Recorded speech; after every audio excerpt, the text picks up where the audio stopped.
Hi, this is Tom Shanahan. I'm the author of Spiritual Adrenaline, a lifestyle plan to strengthen and nourish your recovery. I'm here today with baseball legend Doc Gooden of the New York Mets, also the New York Yankees, and one of the heroes of the 1986 World Series. He's also someone like me who's open about being a member of the addiction recovery community. Doc Gooden read my book and liked what he read, so he decided to come on and share what he liked and how he thinks others can benefit from the book. Doc, thank you so much for coming out today. Doc, you're someone like me who's struggled with addiction. You're someone like me who's been very open about their challenges, both the successes and then also their failures and the relapse.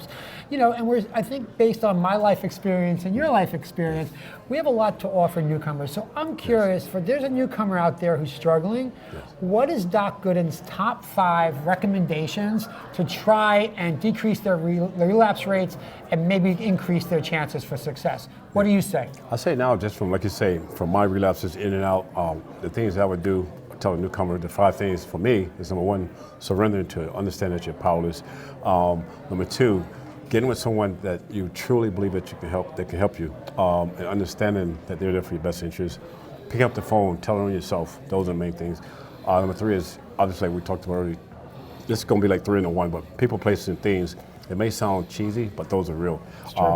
People that you use with, people that dealers, I should say, dealers, people you use with, get rid of that. Phone numbers from dealers or people that you use with, all triggers, you have to change that. And the main thing is just being completely honest with yourself, and you have to surrender everything. You can't hold on to nothing. You believe, and also we were sharing earlier about the story. Your dad was having surgery, and you had that choice whether to pitch or not pitch. You wound up pitching.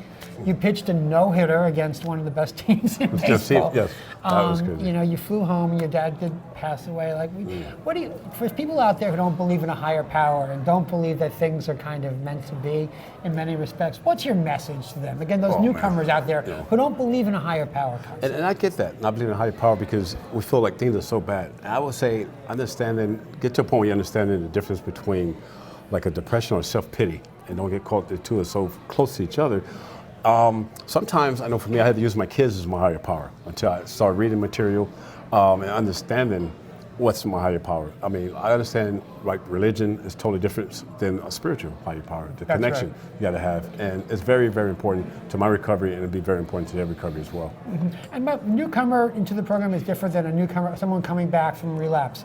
What's your message to that person out there? I think for the person coming back, I think that one thing I forgot to mention when we was talking was putting your recovery first. And what I mean by that is, whatever you have to do, keep the recovery first, because if you put jobs, family, or anybody before that, you're going to lose that anyway. I'm 100% with you. I felt so many times to understand it and know that. You know, it's funny too, one thing I want to add to that, you tell me if this is true for you as well, is cutting off the leeches, like the energy suckers, people that I thought were my friends. Yes. They're only around when you have money and you have drugs. I totally agree with that. You know what I'm trying to say? You're right. And that goes back to the people, places, and things. Definitely, I totally agree. And then I had to understand that a lot of people had nothing in common anyway when I wasn't using. And unfortunately, I had to cut off family members as well, because there's triggers in the same thing. The same thing here. Just because they're family doesn't mean they're a positive influence in your life. So, Doc, thank you so much. If you're interested in learning more about what Doc's up to these days, you can go to goodenbrand.com. Doc, thank you so much. My pleasure. Thanks for having me.